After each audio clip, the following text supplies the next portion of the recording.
You're listening to Polymatic.media, episode 111 for February 2024. Welcome to the Polymaticast. Hey, John, how's it going? uh, Technical difficulties. Well, you made the mistake of screwing around with stuff and moving dials, and that's a no-no. Once you said Yeah. it, forget it. So Leave it what alone. happens is I record Stardew Valley stuff, Yeah. and then do some stuff to the board to modify it, and then I go back to recording, and now I have weird sound issues. You know what? I think it's like anything, right? When you're starting to learn how to use cameras, or do recordings of any sort, you have to have a confidence, right? And confidence is based on like exposed, corrected experience, right? Where you're doing things correctly and not screwing up. And if you're not real too accustomed to knowing it's correct, you can create doubts, which then puts you in the spiral of tweaking dials and screwing things up more than they should be. And that goes the same thing with photography, right? When, so many people don't have that confidence, so they just let their phones do auto. So, same kind of paradigm applies here. Don't screw with it too much. Once you get it corrected, it's good. Leave it alone. Yeah, well, after I'm done here, I'm just gonna be You're going to make it messing with worse. it a little bit more. You're going to make it worse. Oh, it looks so weird. Yeah. Well, I mean, look, when I moved here, the sound dynamics are different than where I was before. So I had it set correctly. So whatever was set on my board, it didn't matter, right? Everything was different here. And so I had to adjust for Yeah, here. but And you moved. I didn't. right. Okay. But that being said, it took me I knew it was right, but it took me a moment to calibrate to it. Right. So We shall see. you shall see. Oh, this is gonna be so bad. Yeah, like I said, you have the backups. You have my side. It sounds fine on my end. So, all right. So we haven't talked for a month. I can walk and talk again with a little more enthusiasm than last month. Yep. I just had hurt my back. I'm sure I mentioned it. It was not pleasant through most of the month. And I'm down to the last little percentage of like things that are a little achy and, I sprained muscles. That's kind of what it was. It's not the worst as breaking things, but it's bad because it can be uncomfortable all the time because you're just sort of in a constant tension and ache. And I have a really mild variation of that. And that's where I've been at. So, but only way through it is, the only way over it is through it. So that's just what I have to go through to get there. Yeah. Yeah. Try not to hurt yourself more. Yeah. Yeah. I sort of always, would adjust. I'm not doing self chiro, Chiropractor. yeah, I was trying to find the variation of a not chiropractory or something. That's probably not a correct term.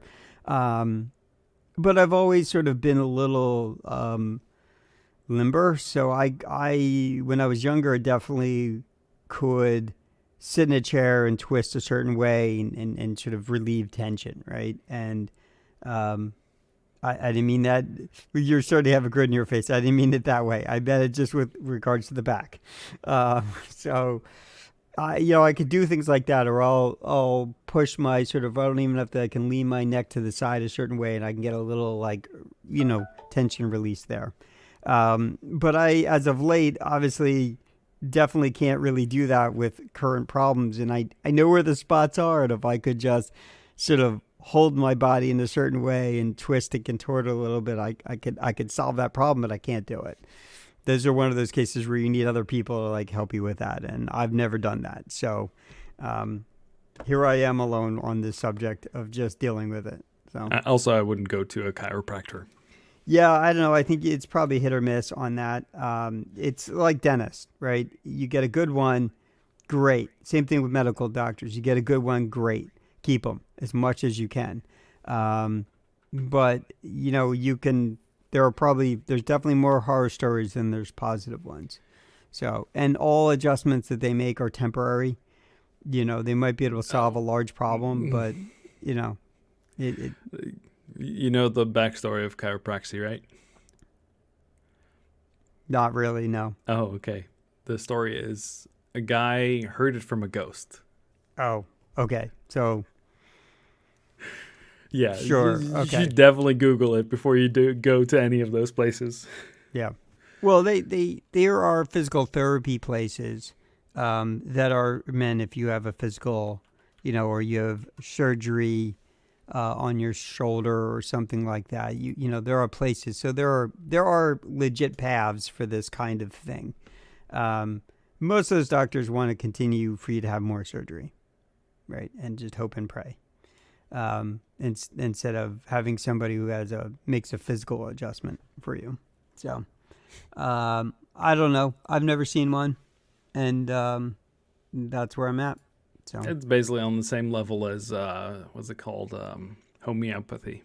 okay, I don't know what that is. Homeopathy.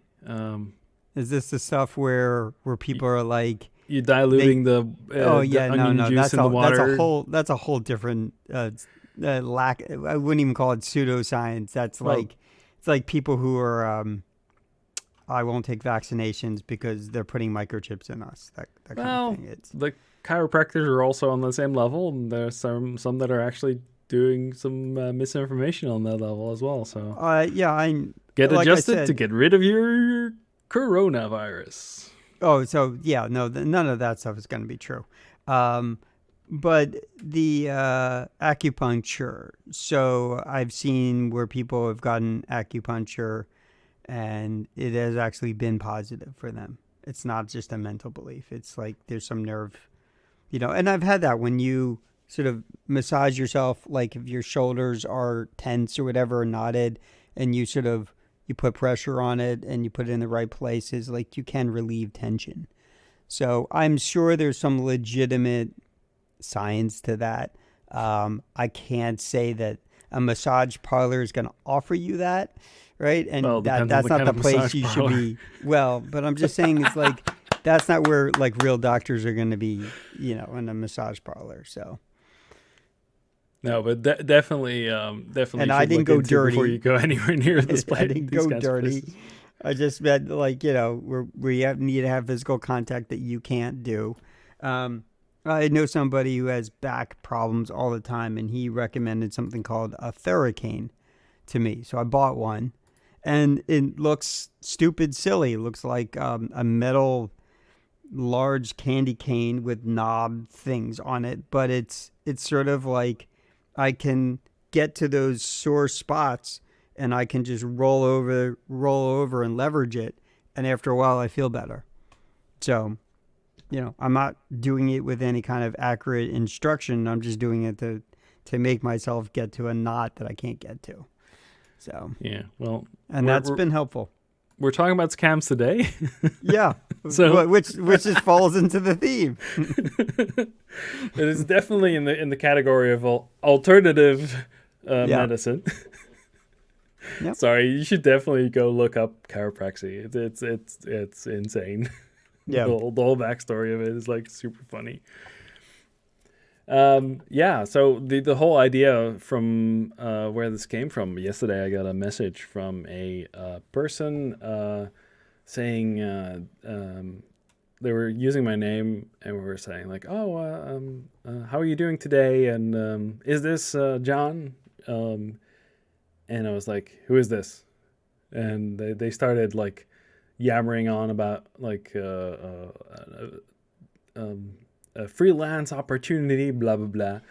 Yeah. They're basically just scamming people, and I like when the person started talking, I grabbed their image, and I reversed image searched it, and I replied with their name, and they were like, "Oh, don't bother looking it up," and blah blah blah. It's like kind of funny, but these people are just insane, and I'm worried that some people might not be savvy enough to figure this stuff out, and they might just fall for this kind of stuff. Yeah, I mean there are people who do. So you think like, who's that dumb that would fall for this? No, that's There not what are I said. I'm afraid that people will be dumb enough to fall for right. this kind of stuff. So I'm these are my words is what I'm saying is like you would think like who's really that dumb that would be uninformed and know that this is a scam or this is a spammer. And there are people who do it, and the reason they continue to do it is because it's a profitable business for them. So, and you have to keep in mind there are people who are older than us that technology is they're just not they don't get it. There's definitely an older generation as time goes where they are not should have engaged appropriately engaged, and they really don't even understand what an icon is, right? They don't understand when they dealt what a tap or a double tap is, and they don't know what the timing is, and you know they don't. Oh, I pushed it up. Well, how'd you push it up, right? And you find out that your parent is doing like up, but also like way to the right, and like, of course, we know that that's not going to be the appropriate action. So you're going to get an inappropriate response. And then when they use your name or something in a text, and, if you don't go and verify who the email is or whatever it is. So like, there are people who fall for this stuff because they are they are the target, right? Because they are on record as a certain age. Old people. Yep. Yeah. And so, like, for example, my mother, got to a scam. She's like, oh, you're going to be mad at me. And I'm like, okay, what happened? And like, this isn't the first time when I had that conversation, right? She has done this multiple times. I go, Mom, do you have an Amazon account? She's like, no. Do you ever buy anything from Amazon? She's like, no. Then why would Amazon be emailing you to say that you owe them something? And you're supposed to click this link. Or that they owe you. They owe right, you something. Or something like that. Yeah. And it's like, first thing, look at that. It's like, it's not even, the reply to is not even from Amazon. And oh, by the way, you don't interact with Amazon like ever. You don't even know how to do that. So this is where you just delete the email and ignore it. Right. And there's just some level of thinking that like even our parents' generation just doesn't have. And of course they fall for it, and that's how it's $1 billion business. Yeah. For these sleazy cultures in other parts of the world. Right? Yeah. Well, not just in the other parts of the world. There's people here in Europe right. that try to, and funnily enough, we were just talking about chiropractors. There's people here that have like the alternative medicine stuff, and they really, really, really want you to buy their medication. Yeah. Air quotes. Yeah. Right? And they're like, oh, this is so good for you, and well, this onion juice will help you, and yeah, and like especially with older people, they're so susceptible to like the multi-level marketing stuff. Mm-hmm. With like, oh yeah, let's buy Tupperware. Not saying right. that Tupperware is a multi-level marketing. Well, but I mean, they sort of are. I mean, it was right, but and it was getting to people where you couldn't really naturally advertise. We were just not as engaged as being able to reach out to the average person, right? You had to put it in public places, right? So in the U.S., you had 3 or 4 public networks. And if you didn't have a TV show, right? So nowadays, even if your TV show for a half hour receives whatever the inaccurate measured Nielsen's rating of 1 million, people for that 30 minutes. Well, way back when success, a failure of success was 52 million, right? Sort of watchers.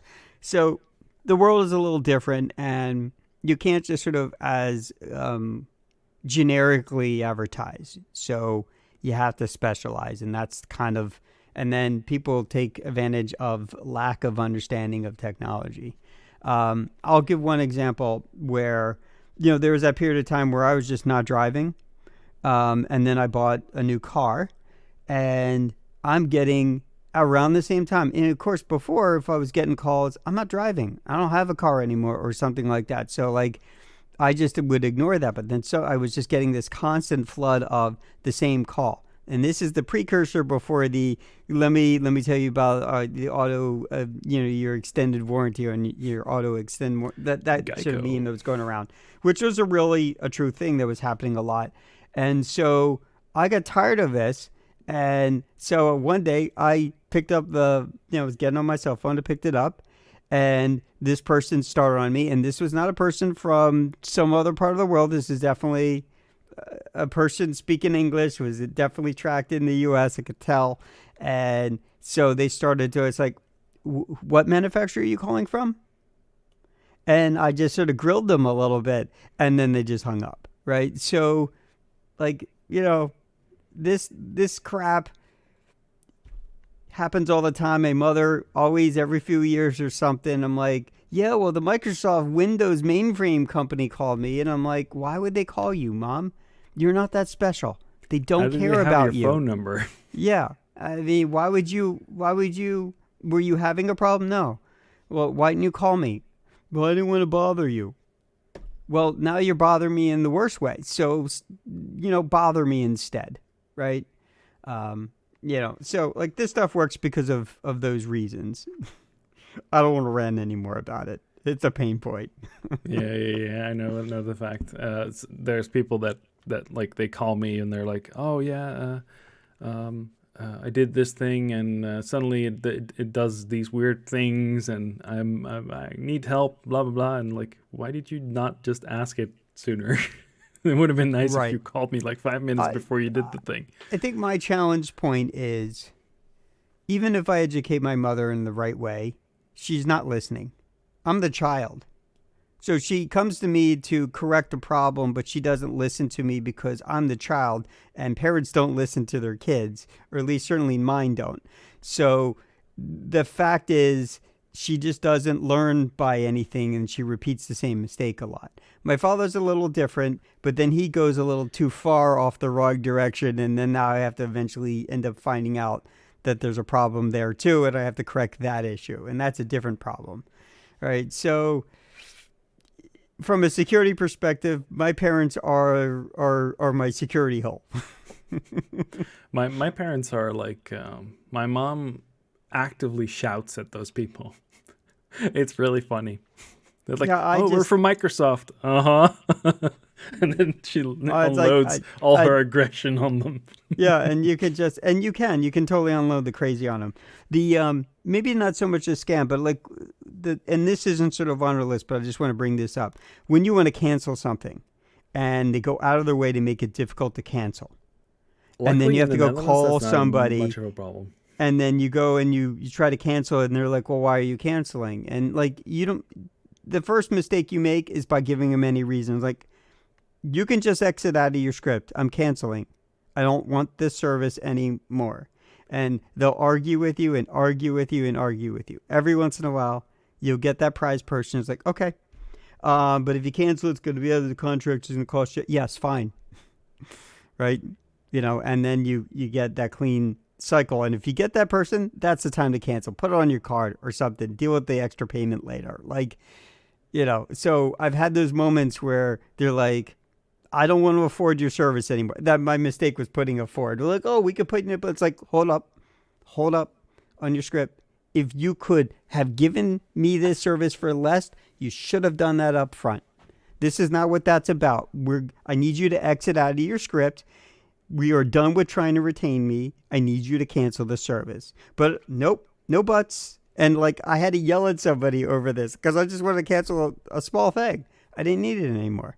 And that alone is its own kind of scam, and I hate it. Yeah, so over here, that really isn't much of a problem. I think for the most part, we can get out of stuff really easily. But like Yeah. when you get to dealing with American companies, like for example Apple or Netflix or Amazon, like for example Amazon Prime or Disney Plus or whatever, Yeah. and you try to cancel it, you get like these like 5 steps you need to go through to cancel the thing. And Yeah. like, that is not allowed, you motherfuckers. Yeah. So that is definitely an irritant. So what I did is recently, so when I got Disney Plus, this was sort of in that beta time.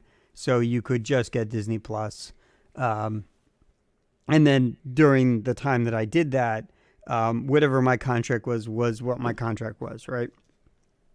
And then they offered the thing where Disney also bought this and they bought that, and so you could package them together. And it was either the stuff I didn't want as a combo for like an extra $2 a month or something, or whatever X amount of $10 a year, or and then since then they came out with the right package deal. So what I did at the top of this year is I canceled Disney Plus the way I had it, and then I paid a little extra so I can include Hulu in that, so I could have some extra options. But yes, to that point, it was really real annoying and I couldn't take the existing email that I used to shift the plan because it wants to renew you where you last were out of convenience. So I had to use one of my alternative emails, right? I will say for me though, with Netflix, you can just stop it, cancel it. And that's been pretty straightforward for me in the past when I've done that. So Netflix still wants like a reason why you're quitting or you're stopping it. I'm like, I don't even want to give that. I just want to cancel the subscription. You can just say other, leave me alone, or I'm canceling. I'm just the big F button. I suppose. FO. Yeah. Yeah. And there's also get a lot of phone calls. I have a bunch of domain names, and every time the domain names renew, I get a phone call. So now with the current privacy regulation, you would think they wouldn't be able to do that. Yeah. So I'll say in the past, and since I've moved here, so I've been here for over a year, I will say that I've at least received maybe forwards from the previous address. But one thing you would get is, hey, your domain is expiring soon. Here's a form you can, here's our address, right? It looks like it's coming from your domain name. And again, if you and I, we know who we're buying that from. If you are our parents because they wanted to set up a website, they don't know that filling that thing out or going to that website is you're also transferring it away. So there is physical scamming like that where people are trying to, move you away from your current provider that you chose or you signed up with and shifting you away from them. And so someone like you and I are very educated in this area, so it's not a problem for us. We know to just, toss it into the shredder or ignore it. So for me, it's like they call me up and they're like they something trading company, and it's usually about Bitcoin. Yeah, about the Bitcoin trading company. Sure. So I have tried all the tricks on them.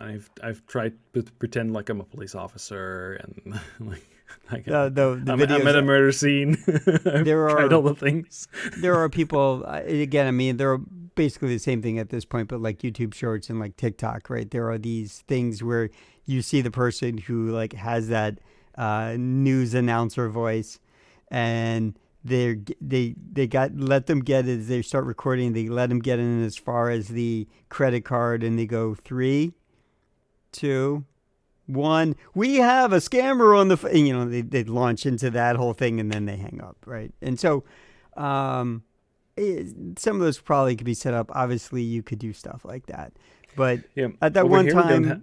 In the US, there's like this service you can use to auto forward any scam calls. Mm-hmm. So, but they should do that over here. But like the amount of scam calls we get over here is like very minimal. It's usually it comes from VoIP numbers. Mm-hmm. So there's a bunch of people that like. Yep. And they usually come from like outside of the Netherlands. So it's usually from the UK or from other places. So you can easily detect where they're from. But sometimes they call from a Dutch number. And like sometimes I have to pick up my phone number. I don't know, but like. I've had my phone number since 1995, my cell phone number. So it hasn't changed. And so when you get the people who are like, horrible. Sorry, wrong number kind of thing. And I'm like, yeah, it's totally a wrong number. I have no doubt about it. And what they'll do, the tricky thing is they'll buy a bunch of VoIP numbers that are in the same sort of extension block as my phone number, as my cell phone number, because that's what happens when you go get a family plan. You get them all a similar block of numbers. So if you need 3 or 4, you buy them together. And so people think, oh, it must be my daughter or something. And that you just blindly answer it because it looks familiar, right? Looks like your phone number. And I'm like, no, I know for a fact is none of that, right? And so I ignore it. In the case of the Pixels, it goes in and I have this option for, and if it looks like it might be important, I just let the auto attendant thing kick in and then it transcribes what they're saying. Wait, that's a feature? Oh yeah, that isn't available in Europe yet. Oh, okay. Well, that's available on the Pixels, so it has to be on. I have a Pixel, but I don't think. Oh, okay. Yeah, so it allows me to see caller and spam ID. So if it's a spam caller, and it usually says it is a spam caller. Yeah, so and I get that too, and I get the little auto protect on the text messages, right, as well. But additionally to that, I still have. It used to be better, but then it got, all these apps get crappy because they want you to spend money on them. These caller ID screener things. And I have an extra one because I could at least submit it to something outside of Google, right? To something to improve that, caller ID blocking and stuff like that. Most of the time, Google catches everything, so I'm good. But at least I have that screening functionality, which is, an advantage to me. And you never know. The other day, I saw a phone number. It looked local, but I knew that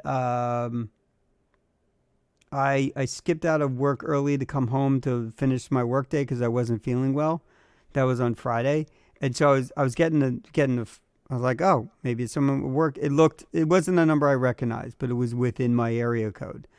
And it looked interesting. And so it was just the local pharmacy saying, hey, we got this free service. And they immediately said, well, you're being recorded. Free service. And I was like, I'm not interested. And I just shut her down and she hung up on me and it was fine. But she wasn't a scam. It was coming from the pharmacy because they're probably going to offer me we can fill this every 3 months and we can ship it to your house. And I didn't ask for any of that. I don't want to be engaged in that. So that's a different kind of scam. That's not on the, someone calling out of, out of a part of the world over a VoIP number. This was sort of what they were scripted to pick up extra business, inside the pharmacy system. So there's a lot of this stuff that's just crappy practices. It's very irritating. Yeah. It's unfun that we have to deal with this, but if it wasn't profitable, they wouldn't do it. Yeah, I don't know. It seems like I really doubt that people will fall for this kind of stuff, except for the people who are they dabble in crypto and they're the super. I have a bunch of domains, so that might be why I'm selected, right? Mm-hmm. And they realize that he might be into crypto or something like that, and I'm like, I'm as far away from crypto as you can be. Right, exactly. I know exactly how it works. Stop bothering me with that garbage. And the best thing you could do is just not respond, block, ignore. Oh yeah. I've started not even picking it up anymore. Most of the time, I do have. If you're not in my contacts, then I immediately just block the number. Yeah, but the problem is that they usually use a UK number, and I do have some people that I know in the UK, and I do have some stuff where I buy some stuff from the UK, so it's kind of I want to, at least pick up and see what it is. So I just say hi, and then I immediately know what they are. If it's a legit person, especially someone they're going to leave you a voice message. Or they'll text you. Well, I have the voice messages turned off because they started leaving voice messages. Filling it up. Got it. Yeah. Yeah. So, And you said something about an artist scam? Yeah. I'm in a particular Discord where there are streamers and, there's probably viability for people wanting commissions done, but usually those people will seek out a direct specific artist for stuff like that. Is it like for emotes and stuff? I don't know. Yeah, but one of emotes. the people that runs that server is just, she was referring to it as artist scams, and what I've seen this before where people kind of come in to a Discord and they might play nice for like 5 seconds. And then if you're friendly enough to say hello or whatever it is, they might hit you up and say, "Hey, I know you're a streamer, you're a podcaster. Do you need?" And it's immediately like they're not really there for legitimate reasons. They're there for trying to cold call you to get some business. As a podcaster with shows that have my name and information's been out there for multiple years. I don't even, they don't know what my numbers look like, but I get reach outs all the time that I didn't solicit. A ton. Even the one where I stopped doing This Otaku's Life, last year or a year prior or something. And I'm still getting hit up for stuff that looks legitimate. And I'm like, you didn't do your homework.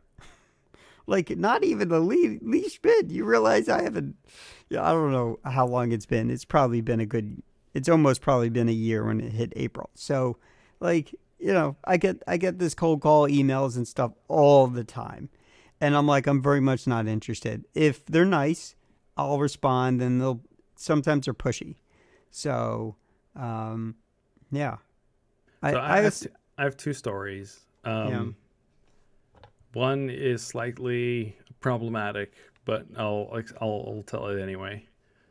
So there was a guy who I was working on a book, right, on a new art book, and I was talking about it on Twitter, and they reached out and they were like, "Yeah, I'm doing artwork and blah blah blah," and you can, and he was like trying to push me to commission him.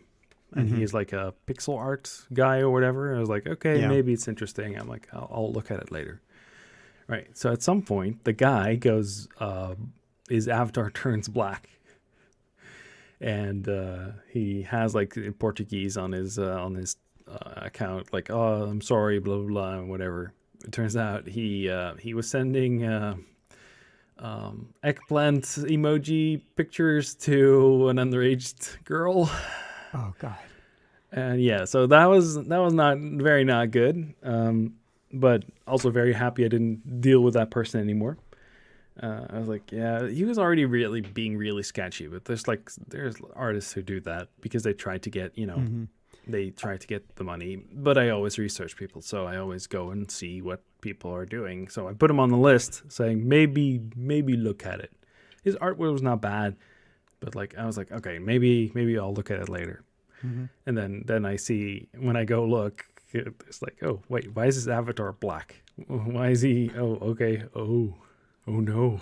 I no. I appreciate the opportunity, especially in this sort of digital age where people can kind of hustle and make their own living. They don't have to go down a traditional path or do the path what everyone does, which is some like retail path or a corporate path or something like that. So I appreciate those who do that stuff well. Certainly you can find people who don't solicit, but they solicit in a different kind of way, that they put their stuff on TikTok or YouTube or something, and they become discovered by others, and maybe they can get commissions that way, and that's a healthy path. There's somebody for OG who offers to do artwork, and I said, yeah, sure. And then at times I've tried to, hey, could you do this, and I would be happy to commission this, and he won't accept money from me. And so I'm just like, dude. And when I saw him like one time at Otakon, he needed something. He's like, don't worry about it. He's like, no, let me PayPal you this. And I'm like, don't worry about it. He's like, because he lost his card or something when he was there. And he's like, I don't know how to cover this. And it's like, I got it for you. He's like, no, I want to PayPal it to you. I could do that. And I was like, oh, okay. The guy's got good ethics. He's a good artist. But like, it's just one of those things where I try to commission him and he won't let me do it. Right. And it's not like I don't want to feel like I'm taking advantage of him. But if I was to go sell merchandise, I'm gonna make him take money to give him a cut. Like, it's one of those things where, good artists should benefit from it. But for him, it's just it's not how he survives in life. It's just like he likes to have opportunities and follow through and see if he can. And that's his his challenge to do things. And that is a lot of where our art has come from OG over the years, is from him. Hmm. Where he just does a random thing. And the last time I was like, hey, can I turn that into a poster? He's like, yeah. I was like, I'm not really going to sell it. I'm just going to give it to people. And he's like, yeah, absolutely. And then I send him one.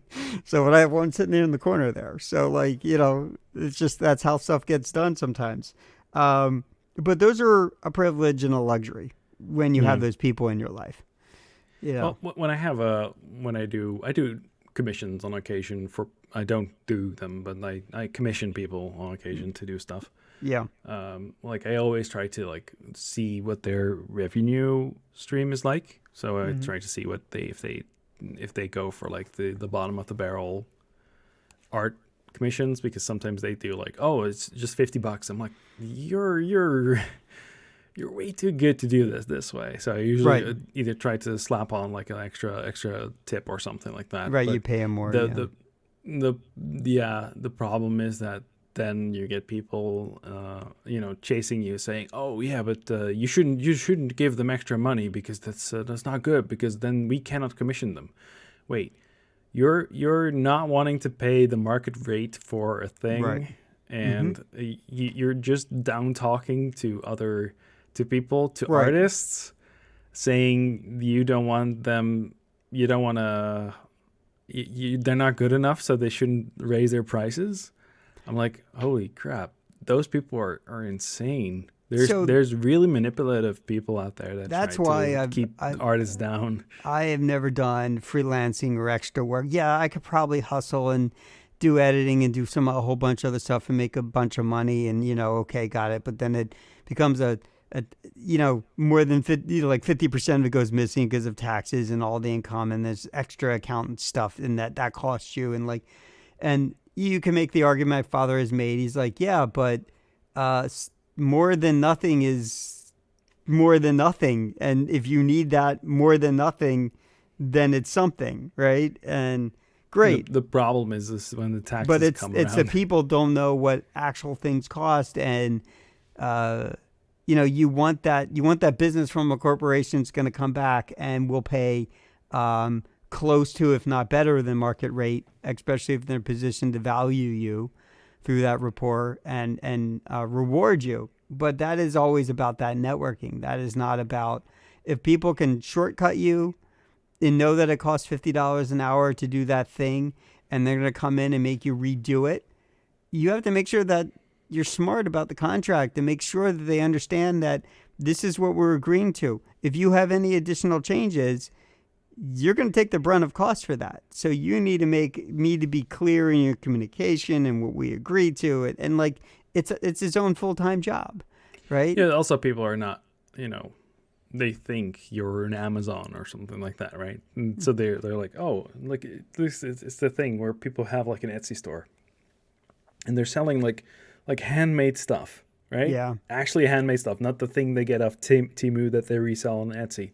I'm talking about people who are making like a one of a kind trinket thing, and they're like, oh, it wasn't shipped immediately, so why is it?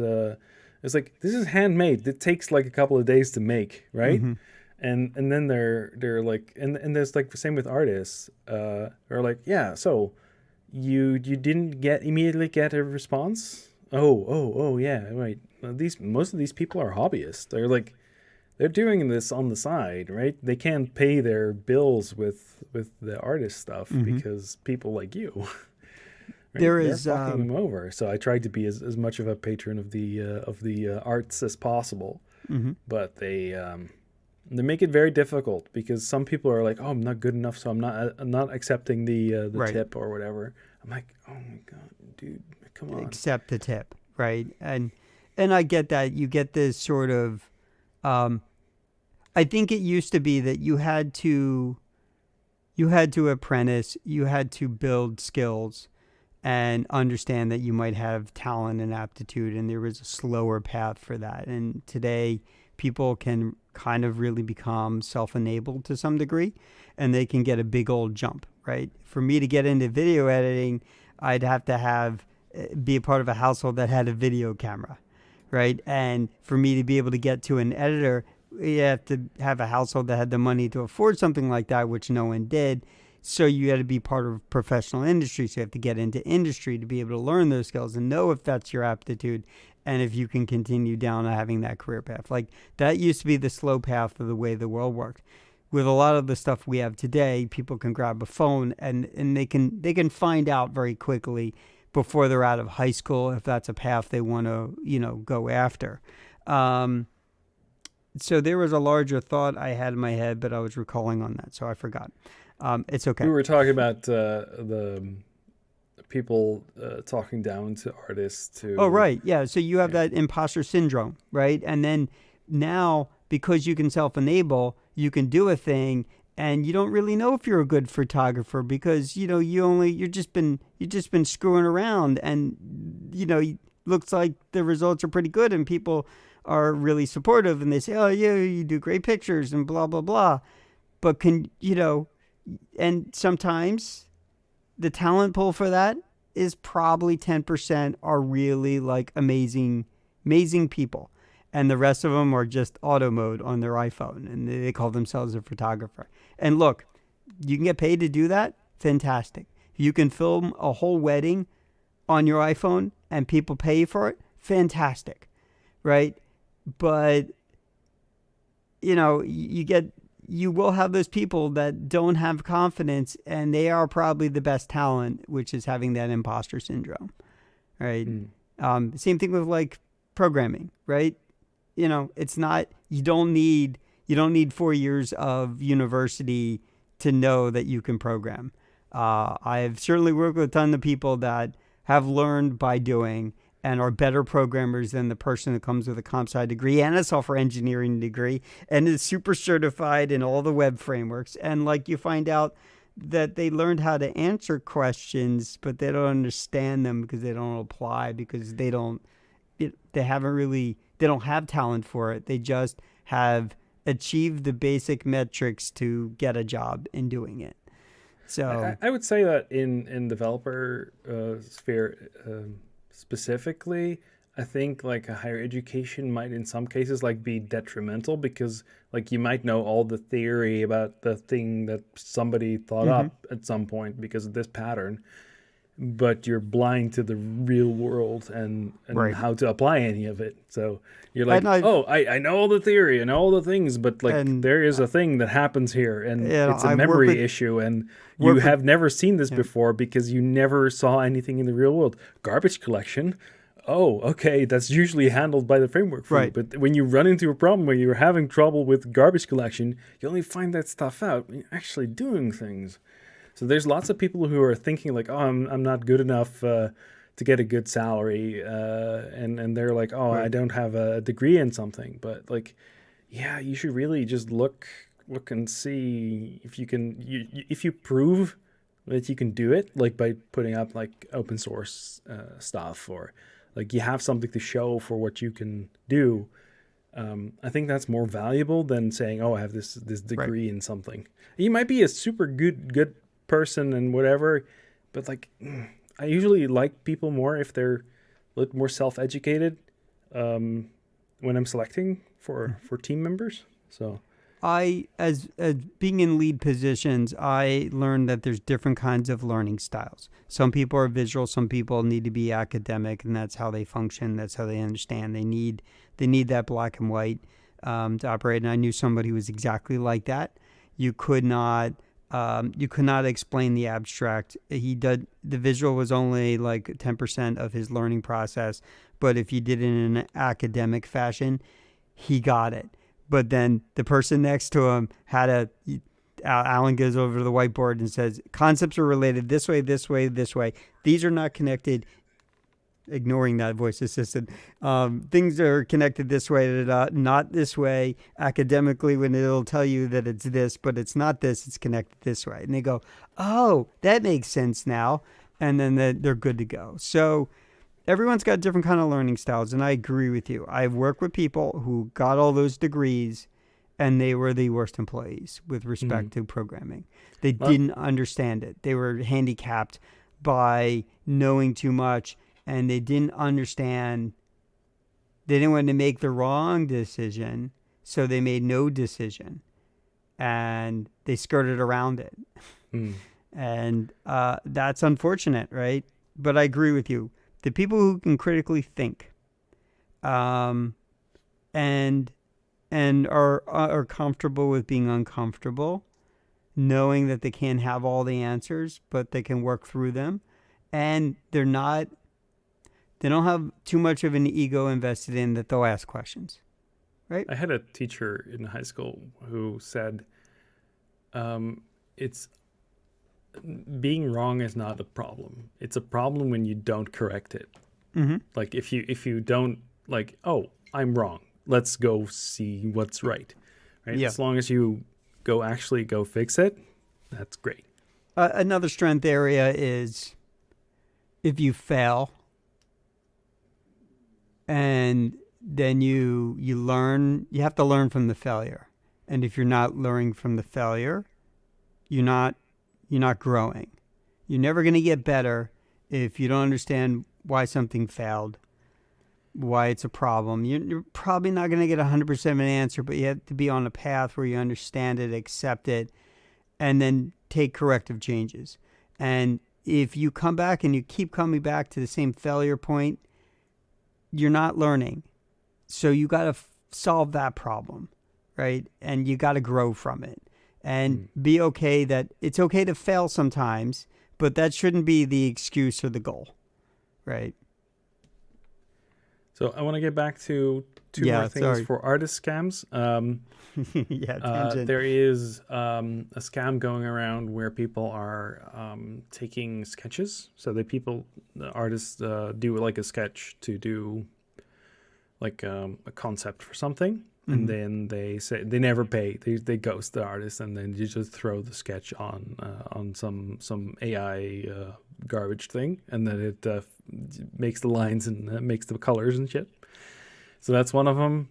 And they're artists they're like taking advantage of, like they have the concept and they make the concept, and then somebody just throws it into a filter and basically, oh, it's done now. So why do I need you? Basically, that's what it comes down to.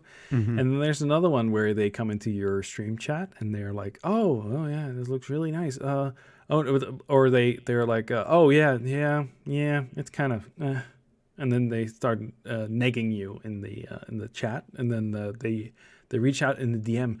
Well, maybe I could commission you with my great patience. Maybe you can. I can commission you to do this image for me, and blah blah blah. And then they have like 500,000 changes that they want on every single step of the way, and there's like, those are the kind of people that you really don't want to deal with. So you know, look, when you are, especially when you're doing commissions, you have the right to fire somebody. It's not one way, right? Yeah, if you're desperate for the finances, okay, that's a different thing. But at some point, you know, you don't have to put up with it. You can just fire them as a client. So, well, this is kind of the problem. The thing online is like, oh yeah, but this artist didn't reply to me anymore, and then they start out this whole stink on Twitter, like, oh, this artist scammed me out of my money, blah blah blah. And it turns out, oh yeah, but like artists are very bad at like keeping track of things, of like conversations. And this is why whenever I have a conversation with somebody about commission work, I either use email, because that's, you know, I have a copy of it, right? And it's not dependent on some service where you can go in and delete all the DMs you send me. Yeah. So like, I don't deal with people over Discord. I deal over email, because it's like, that's the only way to do it. Because yeah, otherwise you're gonna just, you know, you're gonna mess with me, right? So yeah. It's also part of why I don't say yes to freelancing things, and people say, but oh, an indie job is like, I'll give you direction. I will help you find somebody. If you want me to help you find, to say this is the right person to hire, I'm happy to do that. But I protect my own bandwidth. And also, by the way, I know some people are just terrible to work with because they think the customer is always right. And I will say, in current day, the customer is usually wrong. It's usually wrong. But that's business. And so if that's what you do for business, that's a different story. But if it's my business, the customer, when I say you're wrong, you're wrong. That's it. That's the end of it. I'll fire you. Like, I don't have to do this for you, right? I'm not obligated unless I write we sign a contract. So, per our discussion, I think I had two links that I added. One of is Jim Browning, Polymatic.link/1DQ. So he's a scam baiter who goes after like Indian scam call centers. And he's even like gotten a few of them arrested, so that's pretty good. Yeah. And there's Kid Boga, Polymatic.link/1DR, also a scam baiter. So they take them on a whole tour of like driving towards the shopping center to buy gift cards and whatever. Right. Yeah. So that's Polymatic.link/1DR for Kid Boga. Yeah. It's wild, and I'm glad there are people that go out of their way to scare them and take them down. To you and I, when that Reply All episode, the multi-part episode came out about, where I already forgot, Alex went and followed them through and basically baited them and found them and hunted them down. That was a good episode. But to us, it's like, yeah, we know about this. Yeah, we know what this is. Yeah. And there are people who, they go after these scammers, but they have also turned it into a profit center for them for views. So this is one of those things where that's a sleazy tactic, but I'm okay with it because it hurts the problem, right? It doesn't solve the problem, but it hurts the problem. So it makes the chance that they get somebody like this higher. But I wish that there was. I think there should be like the whole concept of phone numbers. I think we should get away from it at some point, because the phone is still like the biggest way to get scammed. Well, especially for old people. VoIP has done a great deal for us digitally, but it's also, this is how it gets taken advantage of. So, yeah. And I wish that like services would give people better control of who are allowed to contact you. Like for example, if you people on social media, like being able to say nobody can DM me or nobody can send me a message on Telegram or something like that unless they're in my contact list and I've flagged them as being okay that makes the interaction barrier a little bit higher, but like it prevents like scammers and unrequested genital pictures a bit when we were harder sort of do. On a tangent about like how customer interaction works, there's a guy, this guy's name is Dan. Originally he was going by Screaming Donkey, and I shared his thing on TikTok, and he just as a side hobby, he makes these tables with epoxy and stuff like that. And I guess what made him sort of viral, or at least what brought him to his channel to my attention, was he would do these Karen stories where people reach out to him and he makes a video out of it where he sort of, does the Karen voice or whatever it is and shares that and basically calls people out and makes a video out of it. And you hear him when customers are being rude or obnoxious to him. He's equivalent, right? And he's like, yeah, no, I don't have to take your commission. Well, how much would it cost? Well, it'll cost this much and blah, blah, blah, and I won't be able to get to it. I'm backlogged for over a year. And they take attitude with him. Well, my wife wants this, and and again, he makes videos out of that. As of late, most of his videos about him just making things, but occasionally he gets a Karen video, where he does something like that. So, this stuff is real. It's not just for fun or play. Like, this stuff happens, right?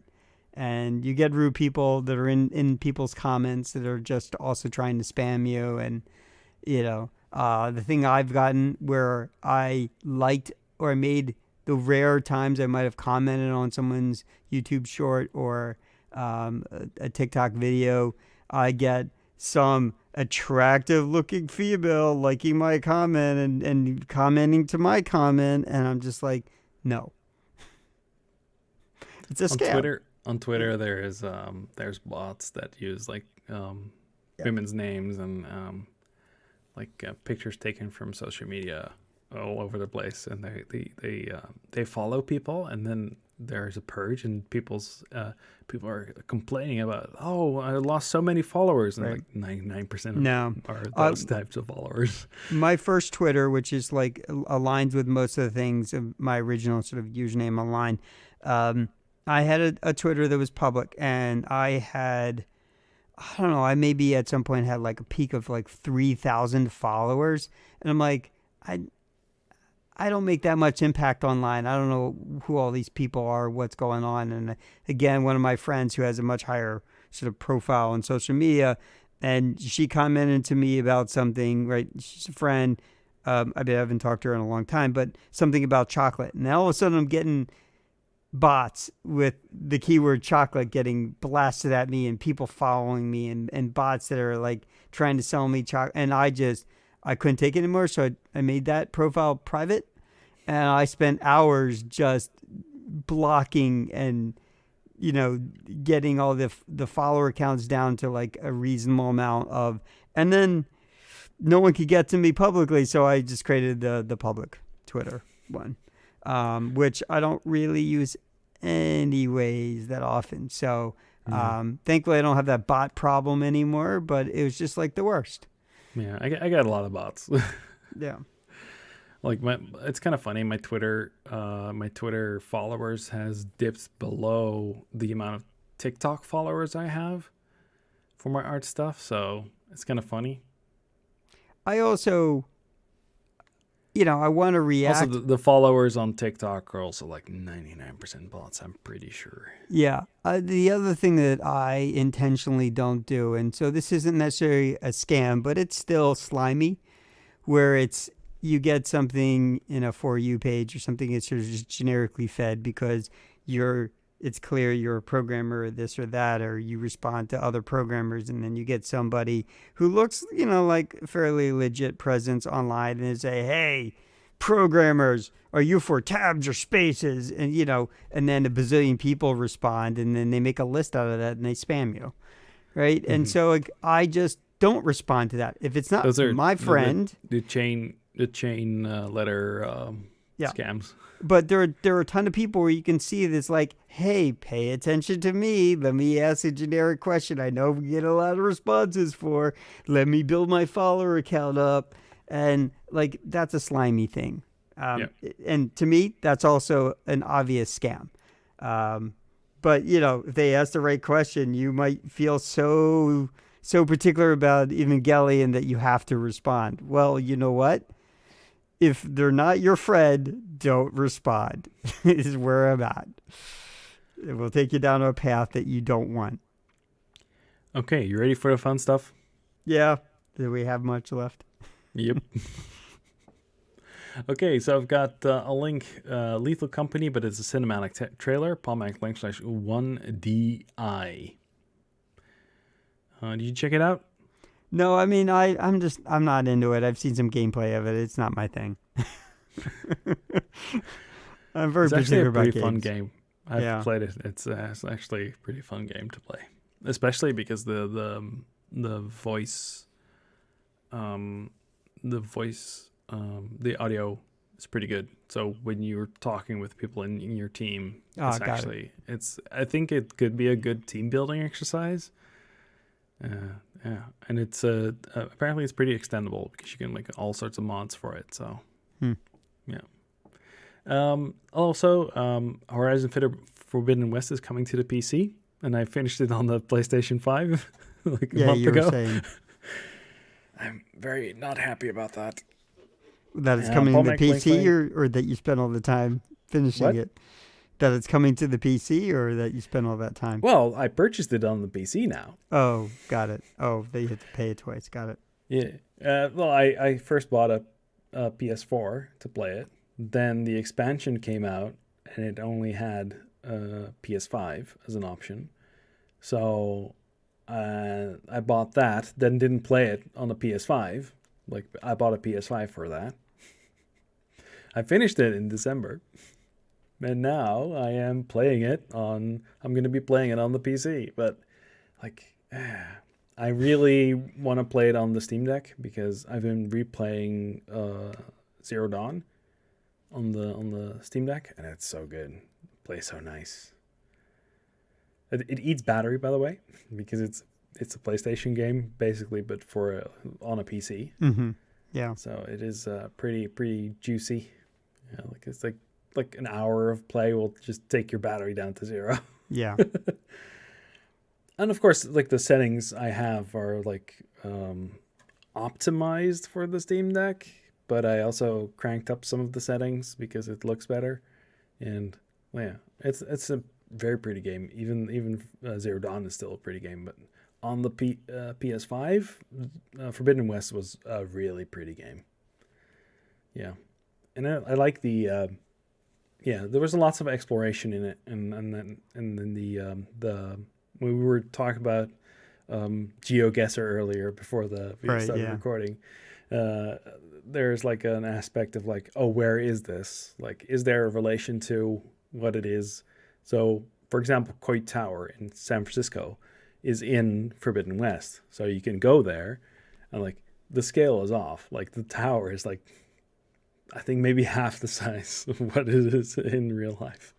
So yeah, there's lots of scaling issues there, but like you can recognize certain things. I'm like, huh, I'm trying to find the location. Like usually when I have like a map in my head of a place, I can find where it is. But like even with that, it's super hard.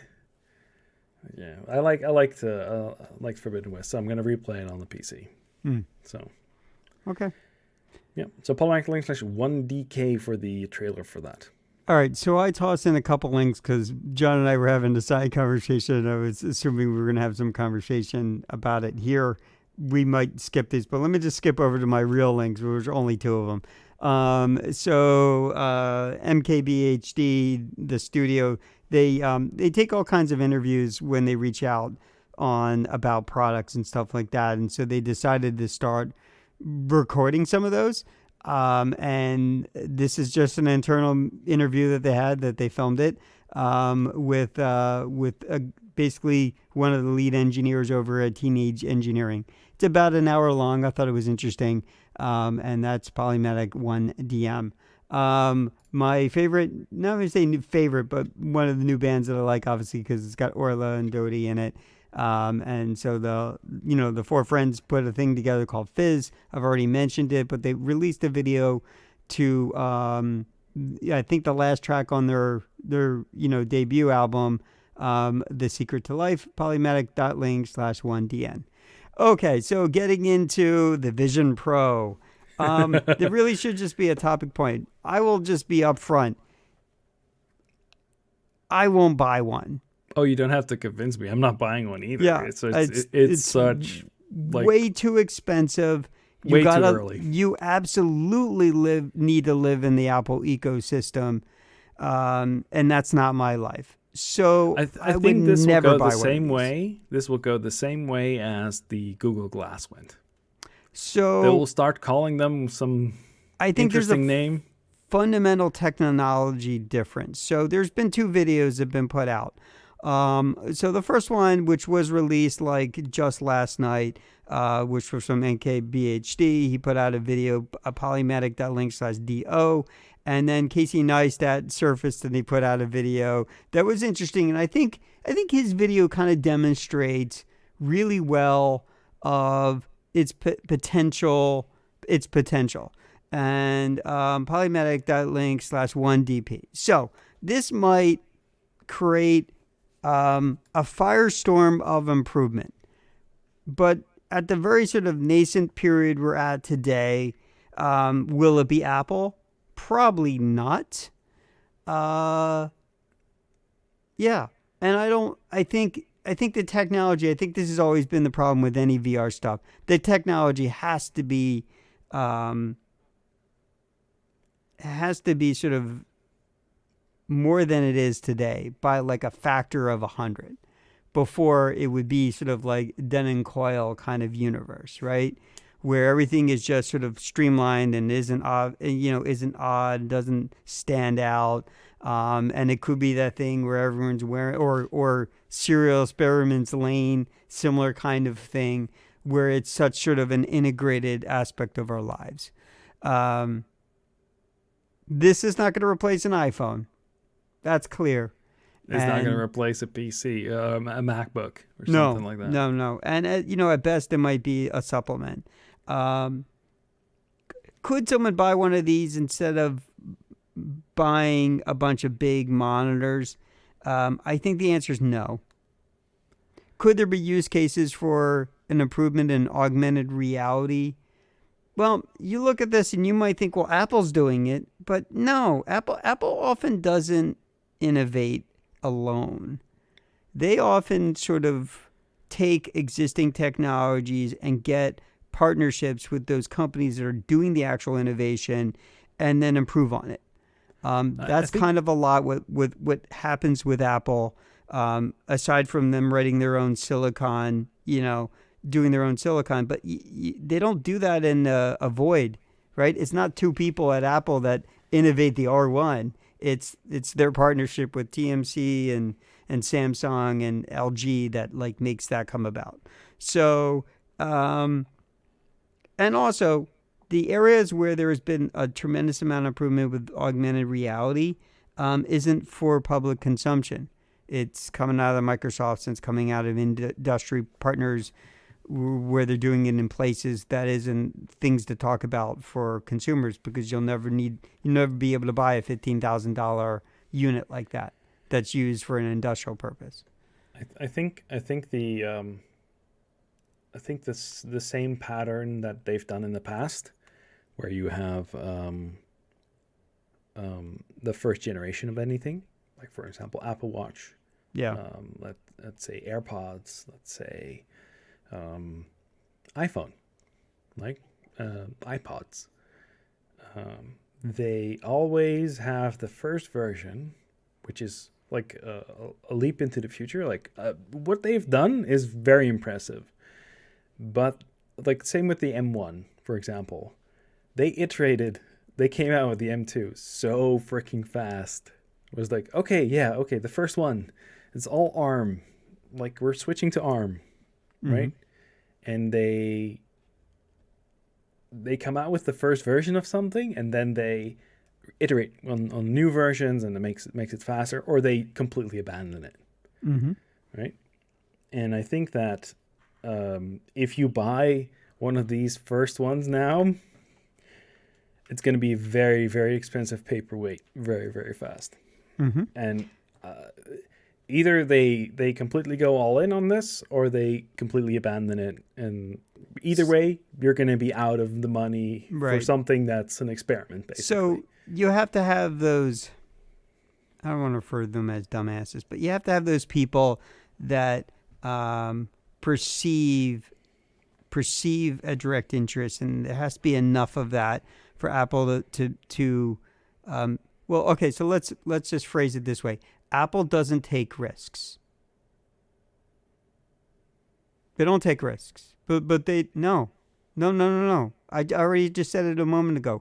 They copy and then they improve on already existing innovation, right? They might actually bring it to a more reasonable place that's attainable for the normal person. But Apple often doesn't take risks. It's a very Japanese kind of way of things. They copy and improve on. They don't go out of the way to innovate. They just don't. They've never done that. This whole idea about we're gonna go and they Legoed together a better smartphone, but they really didn't go out of their way to do anything more than they weren't already doing, right? So there wasn't a lot of risk. It was they were doing it with the smart storage, the flash storage, right? That's the whole reason this came about. But they were doing using the whole storage issue where we now have these SSDs that are so fast, right? That's all because Apple was going in that direction. They were like, oh, let's optimize the logistics for this. Let's make their logistics company. They're Right. optimizing their And entire are you chain. talking about what they did with the iPods? Yeah. Yeah, Well, and but then subsequently the iPhone, right, but right? So the displays and everything. that innovation How? approach came out of Samsung. Hmm? Samsung. Well, that's where all So the displays came from. yeah, so and LG, right? So and the Hmm. capacitive touch up, that where did that come from? It came from them. So like, they already have invested partners because they knew that they're going to make money together. So that's why that stuff happens. But look, and it got to put together, and the risk was in that they had to spend a lot of R&D on it. Right? They didn't really take much risk. They let their partners take the risk. They bring it together when they knew that they it's clear that they could make some potential here. They put it out, and then history will tell you that it worked out. We definitely have cases where they've done that and it didn't work out, and they just sort of take away the product pretty quickly. They should have shoveled it under the rug, and then Yeah, but like it's the same thing with like the Mac Pros. Right? They came with like this giant XDR. What was it? Some display stuff. Like the super expensive displays where you had oh yeah, it was $1,000 bucks to just buy the stand for it. I'm like there's already these. but there's already industry Yeah, but monitors that are like that. I do they still sell them? Like Oh, do they they do sell one those generation of monitors? this stuff and then they Oh just abandon it. Like yeah, I people I forget about this, but they abandon so much. you might still be able to buy them, but they're going to be those kinds of things that are bulk sales, right? If you're a editing house in Hollywood or something like that, or where you do color correction and stuff like that. Now, that being said, you don't need to buy the Apple monitor. You can buy, I'm pretty sure like ViewSonic and people who make monitors, like this is their business. They've already offered this kind of stuff. You can get industrial stuff from Sony, and like Apple didn't create this new technology. They just sort of put it into a price point that was a little more attainable for the freelancer versus the professional editing and graphics house. This isn't a new technology. It's just new for Apple. That's what was new about it, Well, I right? think I think I think Apple is gonna either abandon this really quickly, although they did make a big fuss about it, right? So, like I lots mean, of look, people were like, it might, as I said, it might spawn a better competitive edge. The engineers who are trying to do these things at Meta and wherever, and HTC and never getting their way because the business layers don't allow it. That might allow to open up the competitive advantage there, and we might get an improvement of things. That's kind of exactly what happened with the iPhone. So I appreciate Apple making a step, but like I said, is if they don't get enough wealthy people to buy this stuff and make enough noise about it, you're probably right. They're going to bury it. we're Unless gonna they get already so know many, we're gonna get so many cheap knockoffs. Android based things. Yeah. It's just Again, like, the same when they came out with like the iPad, and then there was like Android on fat phones and the Android Honeycomb, like the special Android version of oh for yeah, that you tablets. and I got, yeah, for that first Yeah, tablet. those so bad. But like they're still selling Android tablets. Like nobody's buying. Well, people are buying Android tablets apparently, but I mean, like they're not you great. can you can have limited use case for it. Like I had a thought, and again, there's nothing really innovative about them. Samsung, you can still buy them. Lenovo has some stuff. I think HP has some stuff. You can still buy them, but they're not. They don't have the latest and greatest on it. You can buy the Pixel version, right, from Google that does have the latest and greatest on it. And what's the use case for it for me? I got that tablet. We got the tablet from Google I/O, and it was neat. But all I ended up doing is playing games on it. It really didn't. I didn't have a physical use case. I either wanted to be on my phone or on my PC. That was it. That Mm. was the extremes of my use cases of it. And I I'm not a reader, so it's not like it was going to be a Kindle replacement or anything for me. And definitely with the iPod pads, there are people who love this stuff, and there are apps that are useful. They become pseudo-graphics tablets for them. Um, or they have a use case where they can do some kind of remote control that gets attached to the mixer board, or some editing suite stuff. And like, yeah, great. But if they don't make the Android version of that, then it's not useful outside of than an iPad. And that's often what happens in those creative spaces. Those tools and those apps are only available in iPad format because they don't really want to invest a second software stack, right? Mm. And that's sad, but that's where we're at. So where would I use a tablet today? I would probably mount it to the wall and stick a bunch of Home Assistant. I basically was just going to put up a web browser that's Mm. always on, right? And that would be my only use case for it. I can't imagine any other reason. Yeah, but then again, you're in a different field, right? Yeah. Like for me, I have an iPad and I draw on it, and I watch YouTube on it, and like it is also, but I also have like two PCs, Right. and I have a MacBook, and I have an iPhone, and I have all sorts of other crap. So, like for me, it is more one of the devices that I use, and I use probably more of the features from the iPad than I use of like any Android one that I would use, because the stuff on Android is just not very good. Especially the pen, the Apple Pencil is amazing. It's great. I love it. It's like it's on par with what Wacom does.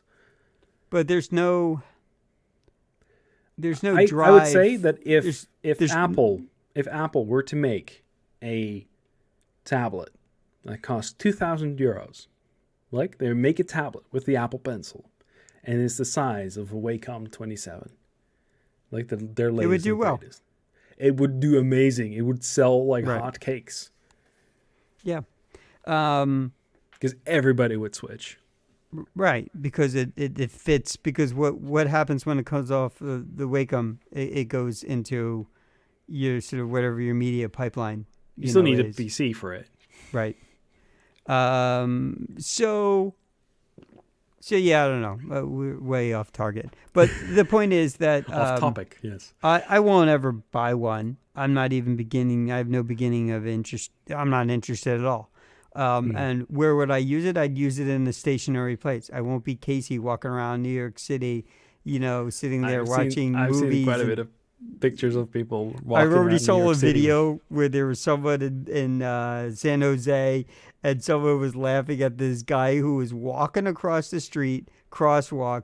You almost got run over, didn't even care, and you could see he's like doing a thing with it. And I'm just like, yeah, no, I'd rather have the Denon Coil universe than this.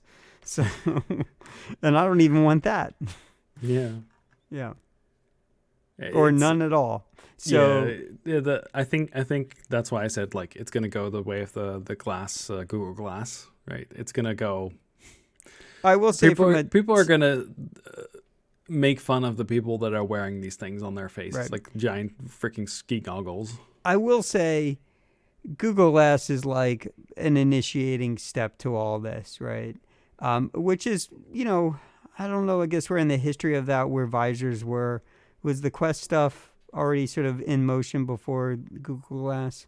Yeah, but you cannot walk around outside with like a Quest on your face. No. You can, but like, Right. But also VR goggle technology wasn't anything new. What's his name? Palmer or But whatever that guy was. This thing is going to mess. It's people are going to be recorded by this, and there's going to be lots of problems with it, and like there's going to be people very angry about their privacy being invaded by a big company like Apple, and when there's people walking around, like just imagine all the problematic things that could happen say with that. somebody wearing that thing at home. You say this, but also in the same respect, everyone's got a camera on their phone, and people are filming. But you don't walk everywhere. around with your camera in front of your face all day. You're not recording Are everything you sure you that see. the people aren't doing that? Because I see this all the time. But they're not using that as their way to view the Well, no, world. when they hold it up like you're holding it up and not in a sneaky way, No, but they're that's the intentionally way. invading your privacy, Yeah, but that's right? the way that our people are wearing that thing. They're walking around, right? They're having Right. conversations. They're doing like voice calls and whatever. And who knows what else is being done on that machine, right? They're analyzing the area you're walking in. They're the amount of data that they're collecting on the houses and whatever. Like they're doing the same Sure. thing outside. Yeah, They yeah. need to see where people are so they can place the things inside of the space, Yeah, right? And there's going to and be privacy you're right. problems with that. That is what's going on, and our Android phones and our Apple phones are doing the same thing, but you just going to the store and coming back home. So this is, and that they'll always put it under the argument of improving product, but this sort of easy to have paranoia about does exist because it is really happening.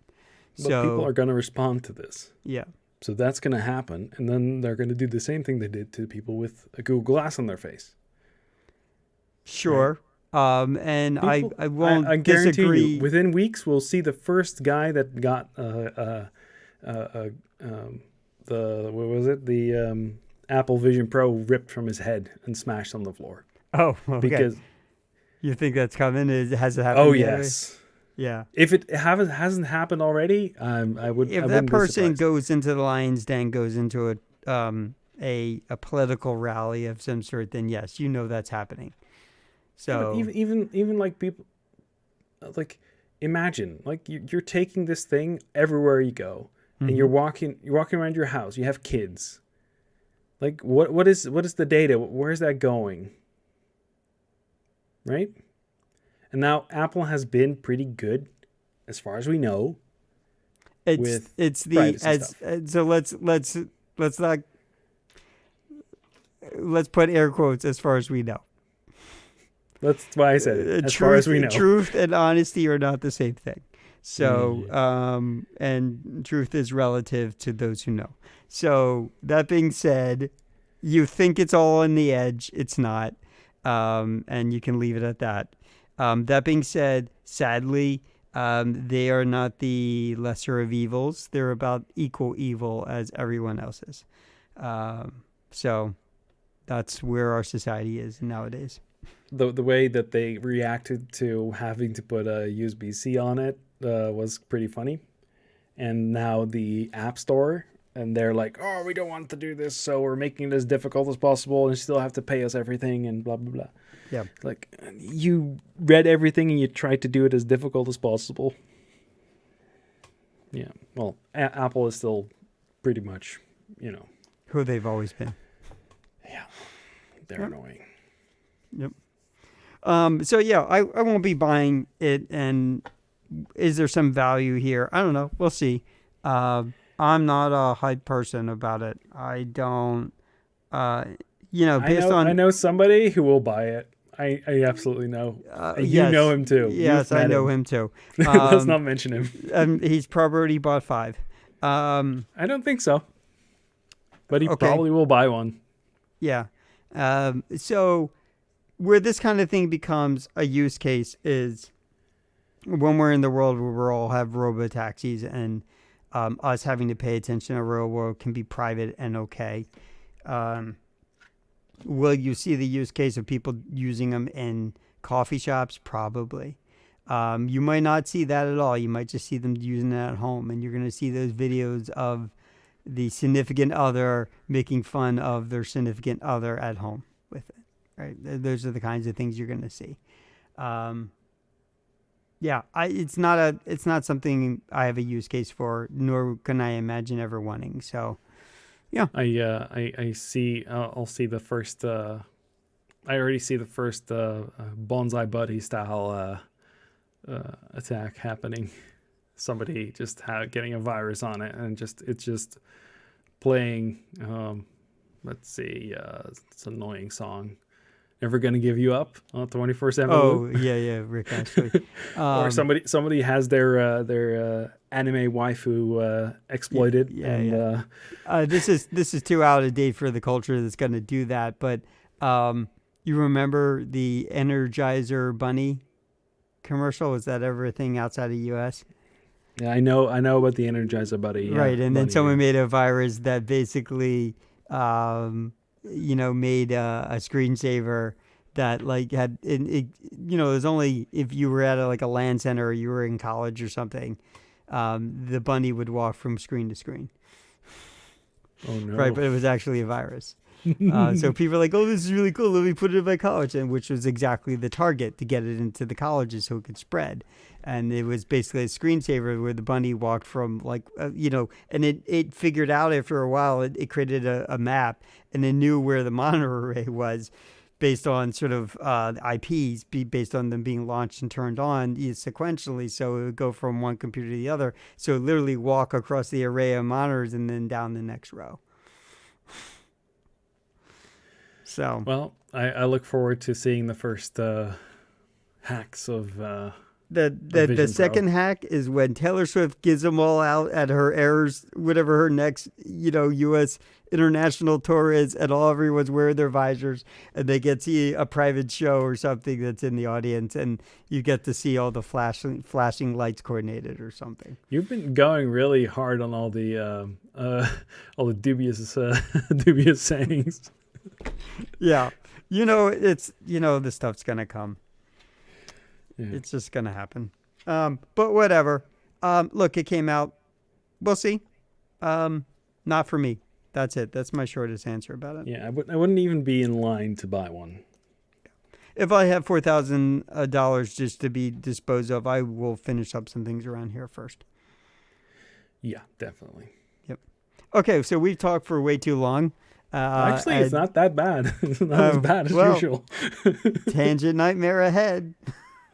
Yeah, it's fine, I guess. It's not. So, Alan, where can they find you? On the internet. Polymatic.link/Alan with now links to all his socials. Well, some of them. Some of them. I'm not very social, though, online. You're not? No. Oh. Okay, you can find me on Polymatic.link/John. For feedback, you can reach us at podcast@polymatic.media. For our website is polymatic.media. And I hope you tune in next time.